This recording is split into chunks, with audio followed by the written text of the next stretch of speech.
Hi, everyone. Welcome to the Journey to DevelopHer podcast. Today we have Miss Cozette White out of California, and her company and what we're going to be showcasing today is called My Financial Home. She is a certified public accountant, correct? Just want to make sure I said that right. So yeah, Cozette is a CPA, we'll just say, and tax and wealth strategist out of California. Welcome to our podcast today. Thank you so much. I am excited to be here. Really excited. Talk about some real estate, talk about some money, talk about a whole lot of things. Thank you so much for having me. Thanks for joining us. So, first of all, behind the scenes, we were talking about all of the in common things we have. We share the same last name Yes. for now, because we're both getting married. And then come to find out, we're sharing a wedding date as well. Yes. I just thought that was really interesting. Very interesting. Awesome. Yes. So, congratulations. Thank you. Same to you. Thank you. And we're not going to tell people what the wedding date is, but congratulations. And I pray that you have just a wonderful and blessed marriage. Same for you. Yes, that communication. So yes. Absolutely. So yeah, Cozette and I got connected on Instagram some time ago, and it was regarding something totally separate. And I was like, you know what? She has to come on my podcast. One, I do love the name of your company. It's called My Financial Home. Can you tell us more about your company and what it does? Absolutely. So My Financial Home, we are a financial firm specializing in taxation, accounting, as well as other business services. We currently service clients in about 48 states. We are in 8 countries, excuse me. We just picked up a new country this week in Moscow. And I like to explain about the countries because a lot of folks ask me, how do we actually service clients in other countries? When you think about it, they have a US presence over here. So they're still responsible for accounting. They're also responsible for filing their taxes. So that's how we're able to represent our clients in other countries. But My Financial Home, I've been in business for 20 years, you all. So this year, I'm actually celebrating my 20th year in business. But when we were preparing for the show, I was asked the question of where did the name come from, My Financial Home? And when we think about our finances, we think about the foundation. We think about setting the foundation first at home before we can venture out and do some investing and start our businesses. So when I was putting the business together, we thought, hey, finance, it's got to start in the home. You got to learn how to handle your personal finances before you can venture out. So it has nothing to do with the real estate side, but it's just coincidental that you and I are together. You're in real estate and I'm over here in finance, and it seems like it goes together, but two separate things. Finances, although finances, you must know how to save, you must know how to invest or know something about investing in order to tap into your industry, whether that be purchasing your first home or whether that be some commercial property or whether that be just investment property in itself. So all in all, money. Exactly. And I agree 1,000%. And what I will say, I think a lot of investors, especially from our communities, we're just looking for, and I could say myself also, we're looking for a way to get into real estate. We're not really prepared, but we're like, all right, I saw somebody else get started with no money down. I know I can get it done. But once you start accumulating money and making money in this business, I say right after your first check, you need to be focused on getting, first of all, learning about money. And that's something you could do before you start earning it. But learning about money, learning about tax strategies, as we're going to discuss shortly, and also just learning and building up a financial plan, as you just stated, knowing how much money you're bringing in, knowing how to budget your money to make sure you can keep your money, right? And learning, of course, how to invest your money. So I think that your company is definitely needed, is essential, especially to build Black wealth. I mean, that has been a topic all 2020, 2021. And I think we're making some legway. We're getting, like, everybody's getting the point of how to build Black wealth, especially in our communities. And not so much on saving, but investing. Okay. So, When we think about our money, it starts with our mindset. And a lot of the setbacks, so to speak, that we see in our communities is lack of education, lack of financial literacy, lack of being, I'm not going to say lack, but self sabotage and negative conversations that we have with ourselves. You know, a lot of times when I know when I was growing up, I was exposed to debt. I was exposed to family members swiping credit cards. And at a young age, I was not knowledgeable that they had to pay for that.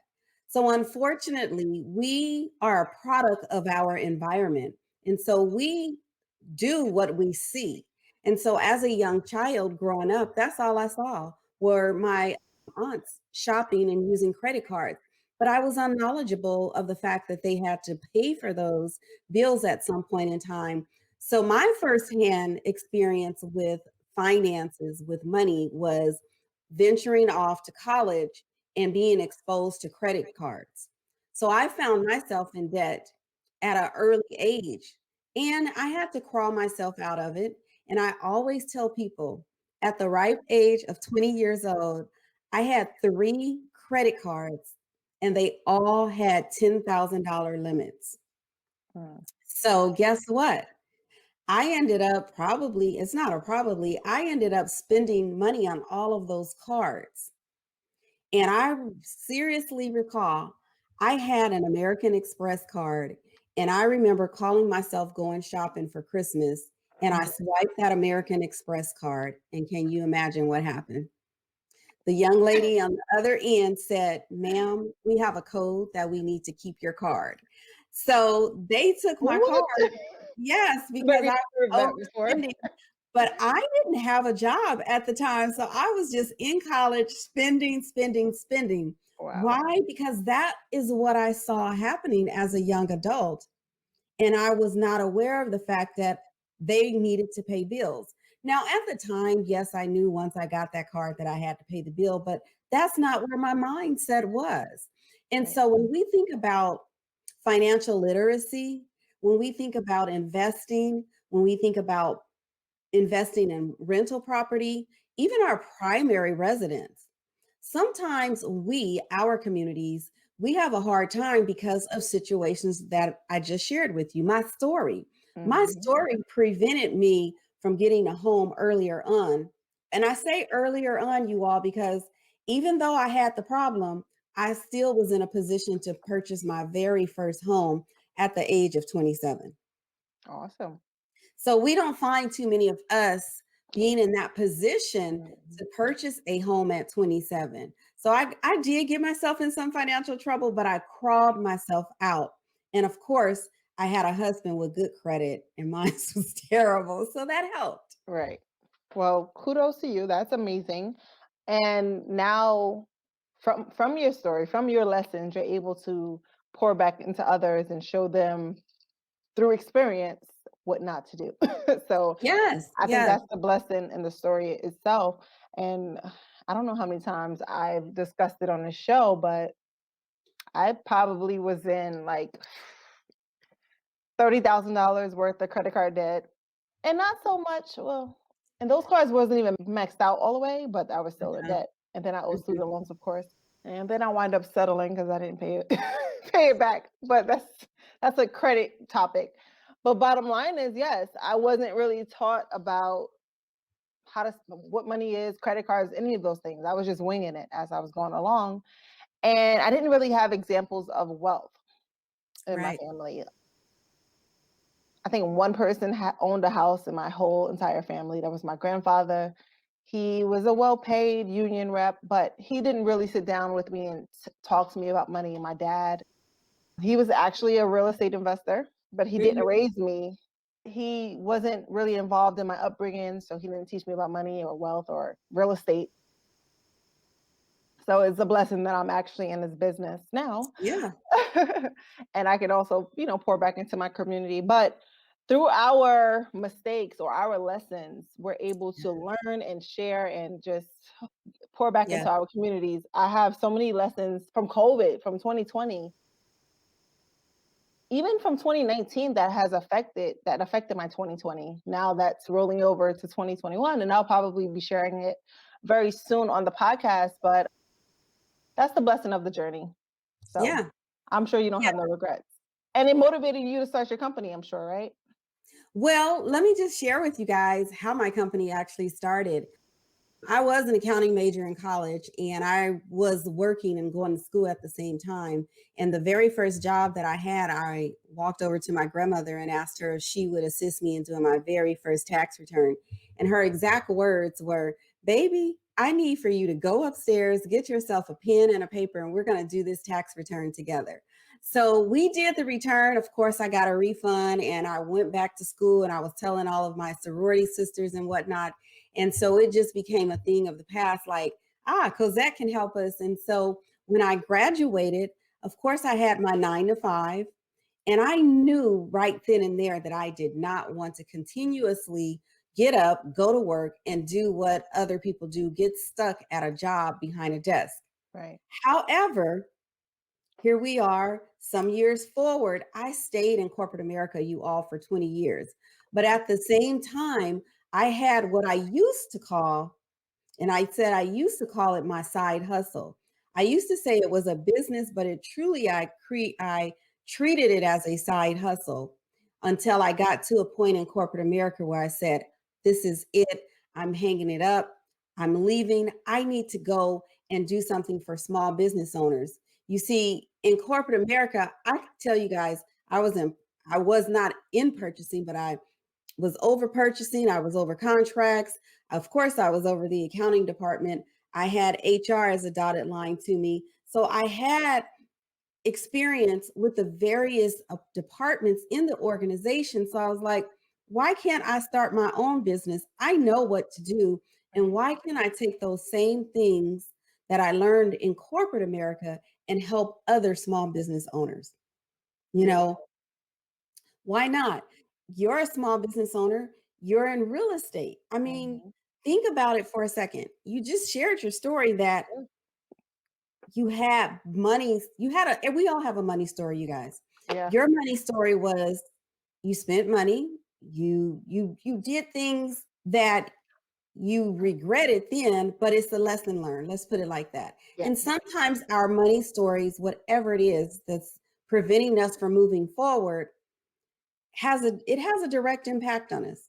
So when you said a lot of people want to come into the real estate industry, however, they don't have the resources, the finances to start, is because we all have a money story, and somehow we have to just overcome our money stories. And We do. until we come to reality of what's preventing us, what's stopping us from moving forward, then certain things will continue to hinder us.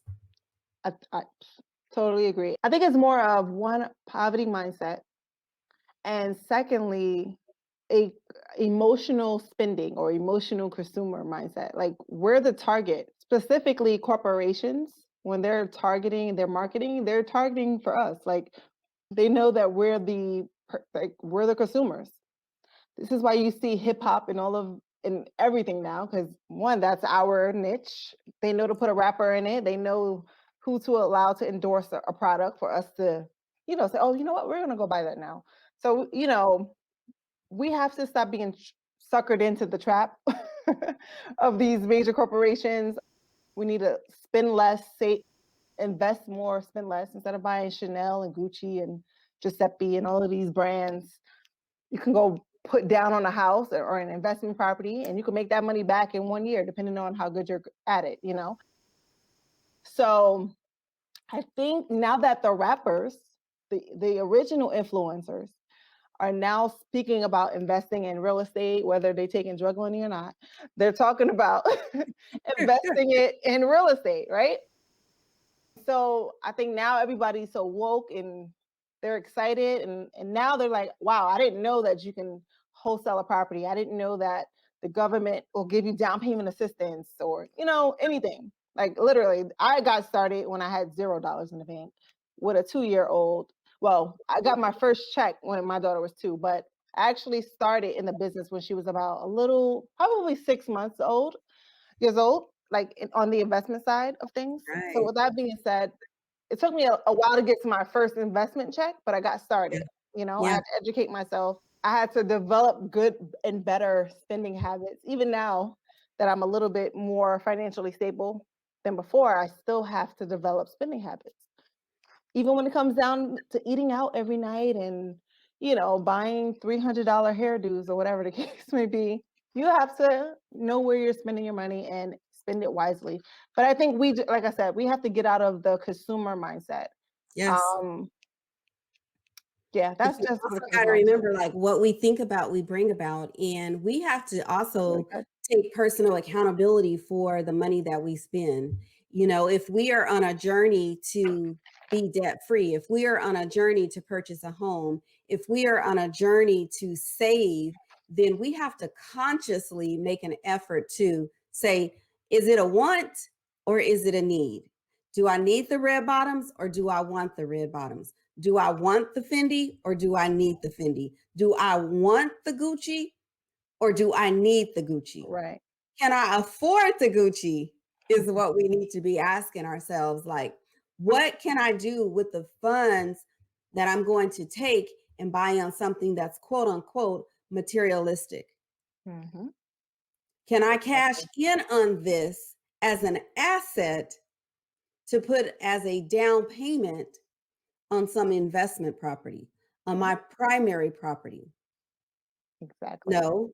Well, yeah, The no. answer is simply no. Mhm. So if we anticipate investing, if we anticipate leaving a legacy, if we anticipate creating wealth, then we ourselves have to change the way we think about money, we feel about money, and everything else as it relates to money.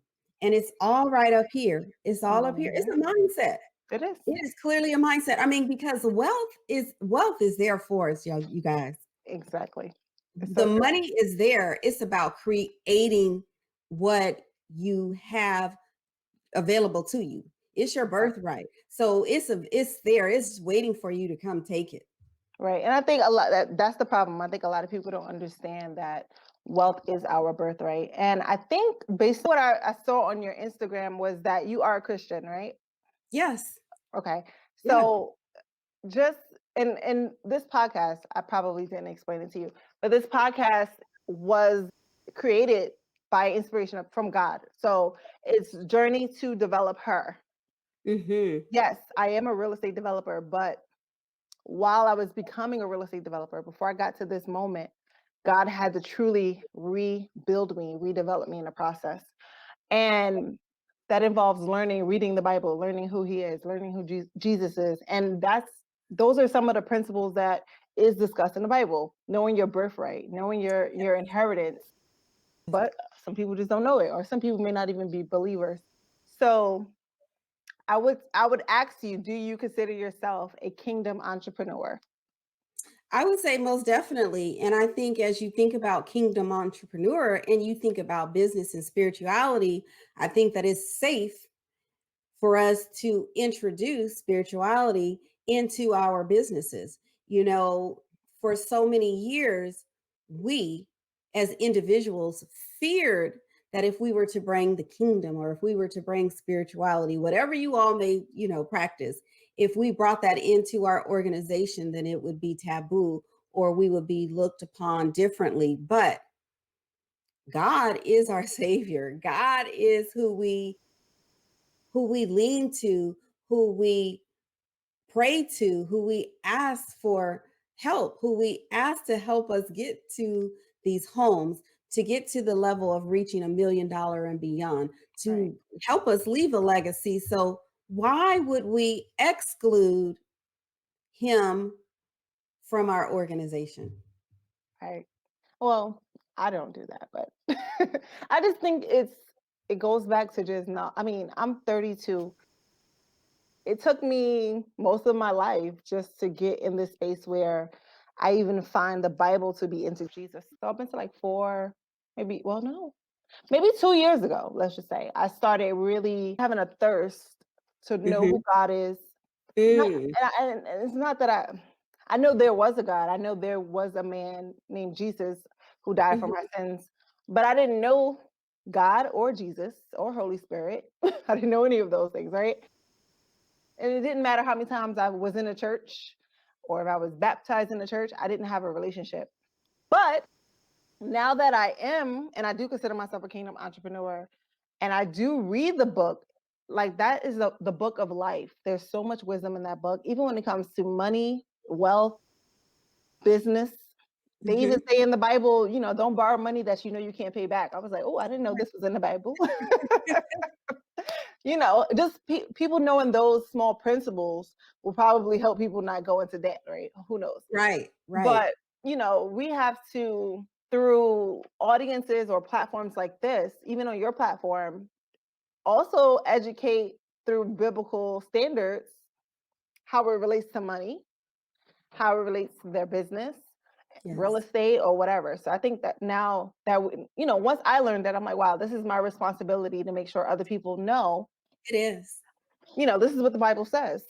It is. And, And while we're on that, just to make mention to anyone, my very first book, Attracting the Best, is all about wealth, prosperity, and abundance. right. It's 30 days of money affirmations. And in those affirmations, I talk about some of them from a biblical standpoint. So when we talk about kingdom, when we talk about spirituality, when we talk about embedding our Father into our organization, our business, our creator, the creator, a great book. It's an easy book, but if you are one that's struggling with your finances, affirmations, it's about attracting, the law of attracting in our space what we want, So just as you were talking about verses and God and her kingdom, just made me think, let me just share with the book with you all, Attracting the Best, which is 31 days of money affirmations, wealth, prosperity, and abundance from a biblical standpoint. Awesome. So we definitely have to check it out. Now, is it law of attraction or is it Bible? Because there's a difference. I just got to ask that question. The book in itself is not the law of attraction. The Okay, book okay, itself, yes, okay. no, I have to make sure so I don't have people, girl, you was talking about law of attraction. No, because we no. had conversations on this in the past. We ain't gonna go there today. I just had to ask for my sake and everybody else's sake that will ask me. But no, I'm gonna definitely go check it out. I love supporting other authors and people that know how to talk about both business and using the Bible to explain wealth and abundance and Right. prosperity like you just mentioned. So we definitely have to go check it out. But I do want to also talk about, and I don't have your bio in front of me, but Mhm. I saw that you had tons and tons of accomplishments up there. So kudos to you. I Thank did you. see something about a Barack Obama in your bio. Can Yes. you talk about how that even came about and why and how you were awarded by Barack Obama? Absolutely. So I was awarded a Lifetime Achievement Award by President Barack Obama. And I got the award just as he was leaving office. And the award in itself is based upon community services. And so, number one, I am the executive director of a nonprofit organization where we grant scholarships to our children. And when I say our, I'm talking about our African American children, although we Beautiful. don't limit it to that, Mhm. but that's who we focus on. And it's to children heading off to an accredited university majoring in science, technology, accounting, engineering, and mathematics. So, most of when we talk about the award itself, it was based on community services, giving back to the community. I here in my community give back in a number of different ways, whether it be church, whether it be with the organizations that I belong to. But I truly, truly, I've always been a giver and always been one to just give back to those that need. So that's how and I have to share this with you guys That's because beautiful. I got the letter. I was like, this is not a real letter. This is not. And so I procrastinated, and it had a date that we had to RSVP by. And so the date actually came, and I had not RSVP'd, and the organization called and said, are you going to respond to the letter? And I said, well, I didn't, I just thought it was, something not real. And they're like, no, this is a real letter. So anyway, I always laugh about that after the fact, but it was truly an honor. as he was leaving office, our first Black African-American president. It was just an honor. I was like, wow, this is like, none of my guests could ever say that. So that's amazing. That is so amazing. And I want to say thank you for, having that community service scholarship program. Is that Yes. only for students in California, or is it nationwide? No, it is for students anywhere in the U.S. Oh, I'm about to tell my little sister. Yes, just as long as it's for 12th graders majoring, like I said, in science, Right. technology, engineering, math, and I think I left something out, but STEAM is what it stands for. Okay. And just as long as they're heading off to an accredited 4-year university. Okay. That's That's beautiful. those are the qualifications. And a 2.8 GPA. Okay. That's fair. That's Mhm. awesome. I actually have a nonprofit as well. Well, I have two now. Journey to DevelopHer is actually going to be a nonprofit. We'll be focusing on bringing investment trainings, free investment trainings to our people. And I already started doing it at the level I wanted to do it at, but now it's like, all right, you're already doing it for free to a certain degree. It's now time to make sure more people could access it. Of course, one-on-one coaching you have to pay for, but just basic, master classes. We'll be having these services provided to individuals. Now, so I always get, Deontay, who do you use for CPA or for tax services, especially from new investors who wait 2 years to pay their taxes and now they owe like 20 grand, which is a good thing. That means they made money. As a real estate entrepreneur or an entrepreneur in general, how important is it to do and keep up with your bookkeeping? Let's talk about that. Absolutely. So as we know, cash is king. As we also know, we need to have our finger on the pulse at all times so that we know where we are with our organization, with our finances, if we are seeing a profit or if we are leaving money on the table somewhere. So it is critical that we start out with, I say, the two people that you need on your team. You need a CPA, and you need a CPA, a banker, as well as an attorney on your team. I don't care if you are brand new, just starting, you have no idea where you're driving. And remember, in order to grow, we must know where we're going. It's like a navigation. In order to get to point A to point B, there needs to be a system, a navigation system that's going to get you there. The same thing with your business. You need to have a budget. You need to know where your money is going, how to plan for your budget. You need to account for all the peaks, the valleys, and everything. If you have a team, whether they are independent contractors or employees, you need to have an indication of how much am I paying them every week, bi-weekly, whatever the case may be. You need to factor in payroll taxes. There's so many things you need to be looking at as business owners when you start. Now, hear me clearly. I am not saying go break the bank. If you are new and finances is not for you, you know that they're not for you. Right. I encourage you, see about hiring someone. If that is not feasible, look into QuickBooks or some other accounting software that you can use to track your inflow of money and your outflow of money. Because every single quarter and every single year, there will be reports that you will need to take care of. And you just want to know where you're at. You want to know where you're at. So it's important to have a bookkeeper. It's important to read your numbers and know where you are every single month.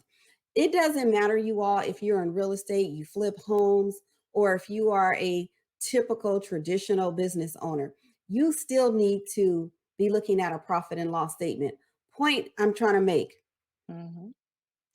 My investment property, when I went to refinance, the guy asked me, well, do you have a profit and loss statement for your investment property? And I don't, because it's not like I have 10 properties, but I know the money that comes in, I know the money that goes out. It's all in one account for the properties. But he stated, in order for us to do this transaction, I will need a profit and loss statement from you. So I was able to create the profit and loss statement because I know what I'm doing, But where I'm going with this and the point that I want to drive home is it doesn't matter what size your organization is, you need to ensure that you're looking at your numbers monthly, weekly, or however frequently you feel you need to. Okay. I agree. I agree. Daily if you have to. Daily. Daily. Every other day, whatever. But I agree. I couldn't agree Daily. more. I have a routine. Before I do anything, I typically log on. I log on to the bank. I log on to my merchant account. I see what my balance is in the checking account. I see what income may have come into the merchant account overnight, and I, do some transferring, etc. Because I need to know where I stand. I need to know who I can pay, what bills I can send out the door. I need to also look at my AR aging to determine who has paid me, who's behind, etc. Right. And for those who don't know, adjusted gross income is what she Mhm. means by AGI. So I'm assuming since you're a CPA, Mhm. do you consider someone that's looking to start a business, should they start as an LLC filing or SCorp or a CCorp filing? Okay, Or so well, if tell you're us, your opinion. yes, if you're brand new in the business, I definitely would not necessarily say you need to be an S corp or a C corp. There are pros and cons to everything. Number one, if you come in, I'm not going to tell you to stay as a sole proprietor. There's that you're just looked at as an individual, a typical personal tax return. You do a Schedule C, but I would not tell you to stay as a sole proprietor. I would say first, consider a limited liability corporation. If you decide that you want to come in as an S Corp, you have to remember you have to pay yourself payroll. And the purpose of that, and I was asked this question yesterday by a client, why? Because someone else set her up. What's the need? What's the reasoning behind setting yourself up as an S Corp versus a limited liability corporation? The main purpose that you're going to hear preached to you is a reduction in payroll taxes. As a limited liability, you're paying self-employment taxes. As a corporation, so when you set yourself up as a limited liability corporation, you're paying self-employment taxes. If you set yourself up as an S Corp, you are actually paying yourself, meaning along the way, you are already paying self-employment taxes, you're paying employer taxes, and so you're saving in the long run. Right. The reason why I would not say set yourself up as an S corp originally, because you don't know what your gross revenue is going to be, your net revenue. And Yeah. I definitely would not say jump into the business as a C corp unless you just have some strong backing, this needs to be a C corp based on what you are doing. Yeah, Okay? I'm not even at C corp level. So Yeah. and I had to think about it. Like I think I was actually on Clubhouse one day and I'm like, these guys were talking about C corps. I'm like, that's how you know they're making millions of dollars a year. They care. And they like, we need to be in a C corp, especially in California. You must have to get to a certain level to get to the C corp level. What I've even told individuals in my free academy, and we'll probably have you on next time so they can just start going to you, right? Instead of me telling them to do. But I'm like, I would say anything under 50 to 60,000 could stay in the LLC for the first year. But Yeah. of course, you still have the option to go switch it over to S Corp by the end of that tax period. But I'm like, coming out, starting as a brand new company, you don't even know if you're going to make money. So it doesn't make sense. Correct. To And you need to take in the success rate, the failure rate of how many businesses succeed and how many businesses fail their first year, their first 5 years in business. So yeah, C Corp is not even anything that I would remotely even recommend to someone unless, it depends on the industry as well that they're coming in and going to be overseeing and running. right. Mhm. So I'm going to ask you about what has changed with the IRS when it comes to like COVID and maybe business owners taking a hardship, or I don't know, I heard a couple of things. I'm gonna let you, So if there's anything that I need to know, let me know. what's truly has happened, of course, we see the government and we see Congress is Mhm. passing new laws ongoing. And so that has a direct impact on the government. When we talk about the IRS, what I have seen is a slow delay in processing returns, processing refunds, issuing refunds, Even changing the address is like a whole 2 month. everything. So Like, just so why is that, it a 2 month process? I just yeah. started a whole new LLC for one situation because I couldn't wait. So It's a just mess. so you know, and you might want to, you said you started a new one? So yeah, so I needed to change a business address, and that was just a headache. So I just started a whole new company because by the time I would have waited the 6 weeks, I was like, I could just start a new company and do it the way I needed to do. But on the radio, and I don't really listen to the radio as much, there was some type of COVID relief for Mhm. individuals that were behind on taxes, and I don't know. Is that true? Keep in mind, it is, I'm not going to say it's not true. Okay. It's called offer and compromise, first time penalty abatement, things like that. Yes, you can apply for an offer and compromise, but you need to ensure that you have the finances to apply for the offer and compromise. You need to also ensure that whatever you present to them, that you fall within the income level thresholds that they have for income and expenses. Okay. All right. Otherwise, you could get declined. Got it.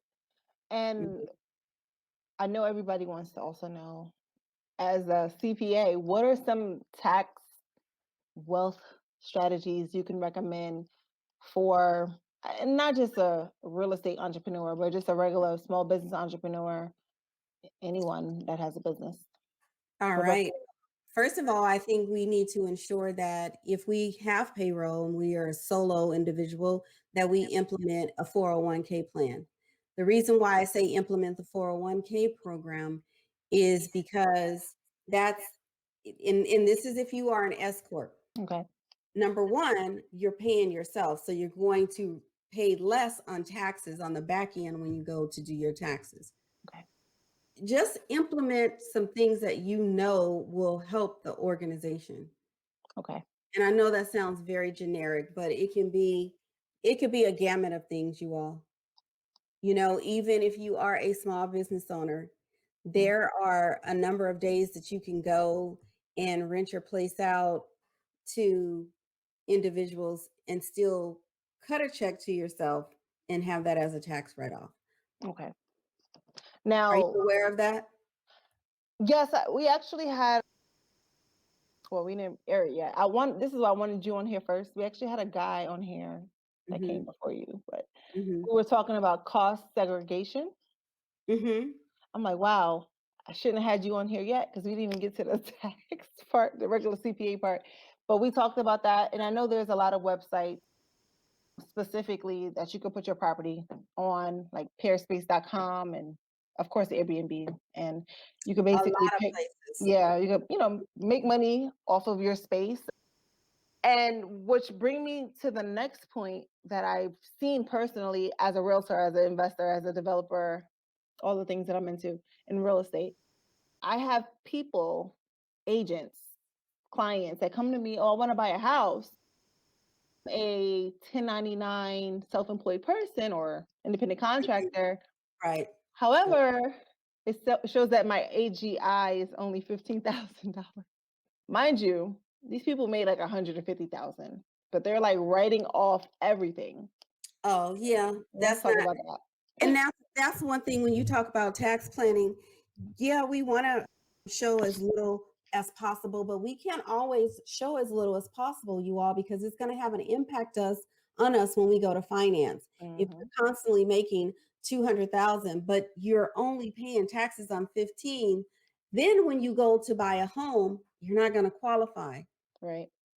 So what do you recommend for those who are trying to save money on not paying Uncle Sam a bunch of money back? What do you recommend to them as they're earning the money? Should they be saving what, 20 to 30%? How can they actually prepare for the tax payment that they will So have to first pay? of all, we need to pay ourselves first. Right. We need to pay ourselves first. Then once we pay ourselves, then we need to have other buckets so that we are allocating our funds. We need to have a bucket for our operation expenses. We need to have a bucket to pay ourselves. We need to have a bucket to pay taxes. Agreed. Now, it doesn't matter if the quarter, the month, you have a profit, you have a loss. You still should be putting something away to pay Uncle Sam. Otherwise, you're going to end up with a huge tax liability on the back end Right. or some type of surprise. And you're going to be like, I didn't know I made that much. Yeah. So how much do you recommend? Like 20%? I wouldn't do any more than 20%. Okay. Yeah. Good, good, good. And Mhm. do you help your clients set up LLCs and SCorps as well? I do. Yeah, Okay. we do business formation. We do all formations. We don't do as many DBAs, and I don't really see too many DBAs around these days, but that's just one thing that we kind of shy away from. I Right. don't maybe the demand isn't even there. We do a lot of LLCs, Well, I'm nonprofits. glad to hear that you don't see that. Yeah, I no. think a lot of people, I mean, at least from what I saw in 2020, there were so many businesses, at least on my end, that were Mhm. not set up correctly and they couldn't take advantage of the grants, the loans, whatever. Even when it comes to real estate, if you're not even set up properly or going to the proper person to do your taxes, that disqualifies you from a lot of grants from these community development financial institutions. Really? Yeah, and getting some SBA loans. Even if you're an actual developer and you need to get a surety bond, you have to go to a CPA. They have Mm, to do your profit and loss. It has to be a certified profit and loss. wow. Wow. Also, when it comes to becoming MWBE, which is Mhm. Minority Women Business Enterprise Mhm. certified or certification. Even to Yeah. get that certification, you have to show that your taxes were done by a CPA and everything has to be certified. So, guys, I'm just sharing the reasons why you do want to go hire someone like Cozette. Because if you're doing it on TurboTax, if you're going to H&R Block, we're going to say they're going to reject you. If you're doing it yourself, you're gonna come to me and say, "I'm being audited. I did my return." I had somebody Right. call me last month and say that. I sent her she asked me to provide her with a proposal on Right. what it would take to represent her. Didn't Oh, hear from wow. her. So just pay for a professional, you all. And when you go to these professionals, ask them, "Do you have audit protection plan?" Yep. I agree. Now, I'm one that I mean, so just some more background on me, because you like, girl, you did a lot in your small, short life. But I used to be a paralegal. I was a real Mhm. estate and probate paralegal, and I actually did the taxes and the accounting for dead people or individuals that were going through probate. So I do have an accounting and tax background. Now, that actually stemmed from me doing my now, one of my best friends, I think she's studying for her CPA test. With that being said, I was that college student that learned how to do taxes on TurboTax.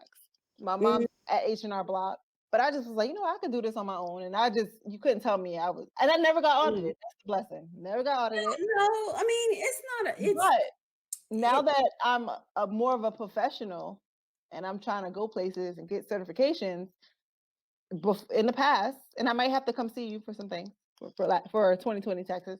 They will stop you in your tracks and tell you you can't get this certification with the federal government, especially if you're going after like government contracts. yeah. They don't play games. So if you want to get hired by the federal government to do anything, you need to be going to someone like a Cozette ASAP and getting Yeah. yourself together.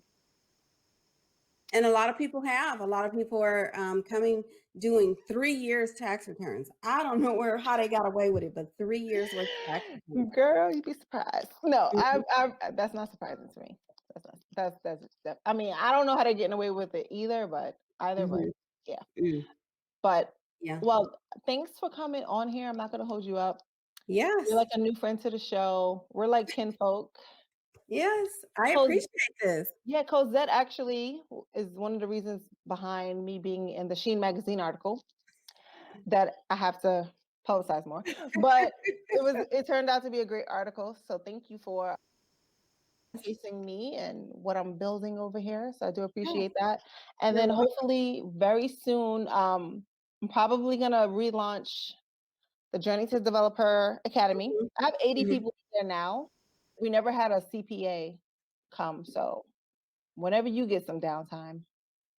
Well, hopefully they don't Young. do extensions, but we know that they probably will. So that's what I'm gonna say.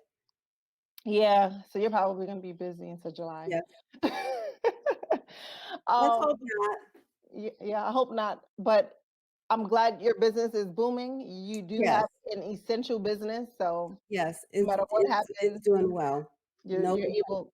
Yep, and congrats on your nuptials. And again, thank you for coming on here. We're gonna definitely be in touch. I'm probably gonna hire you to do my 2020 taxes because it's Okay. gonna be a whole mess. So I'm just warning you now. All right. There's a lot that happened. All right. Well, God bless you, and we will talk very soon. All righty. Thank you so much. I appreciate this Oh, opportunity. one more thing. Tell everyone how they can keep in contact with you. Absolutely, guys and girls, women. You all can follow me on all social media outlets. I'm at Cozette M White, and you can also follow me on YouTube, but I'm under Dr. Cozette M White on YouTube. I do hang out on the new platform, Clubhouse, so you can also check me out there. And for anyone who's watching this and you're on the West Coast, you're in California, you can definitely catch me every single Wednesday on Fox 40, which is in Sacramento, talking about everything money. It was an honor speaking with you, Yeah. and we'll be in touch. God bless. Thank you. I appreciate it. All right. Blessings to all of you.